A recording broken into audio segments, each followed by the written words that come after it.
Topic చూద్దాం. కాలుష్యం కారణంగా దేశ రాజధాని ఢిల్లీ ఉక్కిరిబిక్కిరవుతోంది. ప్రజలు అల్లాడిపోతున్నారు. కేంద్ర మంత్రి గడ్కరీ లాంటి వాళ్ళైతే దీనిపై బహిరంగంగానే కామెంట్లు చేస్తున్నారు.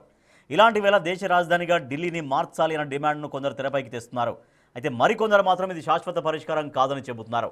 కాలుష్యాన్ని తగ్గించే చర్యల్ని మరింతగా చేపట్టడంతో పాటు ఉన్న వ్యవస్థల్ని సమర్థంగా వినియోగించుకోవాలని సూచిస్తున్నారు. రైట్ నాగేశ్వర్ గారు, ఢిల్లీలో గాలి కాలుష్య ప్రభావం ఎక్కువగా ఉంది. గాలి నాణ్యతను పెంచడం కోసం 2026లో ఎటువంటి పరిష్కారాలు చూపించాల్సినటువంటి అవసరం కనపడుతోంది?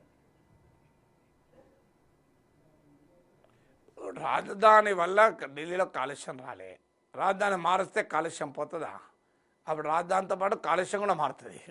అందువల్ల కాలుష్యం కొరకు రాజధానులు మార్చుకుంటూ పోతారా? మూసీలో మురుకునని చెప్పి హైదరాబాద్ రాజధాని మార్చి ఎక్కడికన్నా వేరే దగ్గరికి పంపారా?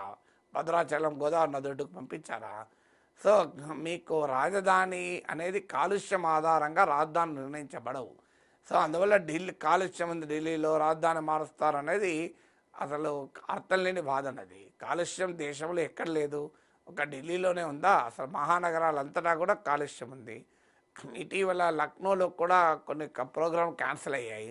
సో ఇది నార్త్ ఇండియా మొత్తాన్ని ఆవరించింది. దీనికి అనేక కారణాలు ఉన్నాయి. ఒకటి మీకు అగ్రికల్చరల్ రెసిడ్యూస్, డబుల్ బర్నింగ్ అంటారు, వ్యవసాయ వ్యర్థ పదార్థాలను కాల్చడం వల్ల ఒకటి. తర్వాత అరావళి పర్వత శ్రేణుల్లో జరుగుతున్న విధ్వంసం కారణం కావచ్చు, గ్లోబల్ క్లైమేటిక్ చేంజ్ ఫ్యాక్టర్స్ కారణం కావచ్చు. ఇలా అనేక ఫ్యాక్టర్స్ ఈ ఎయిర్ పొల్యూషన్ కారణం. అందువల్ల వాయు కాలుష్యము మీకు చలికాలంలో చాలా తీవ్రమైన ప్రభావం ఉంటుంది. మంచు కూడా కురవడం వల్ల మీకు ఫాగ్ అండ్ ప్లస్ పొల్యూషన్ కలిసి ఉండే వరకు అది మరింత తీవ్రమైన ప్రమాదాన్ని ఉంటుంది.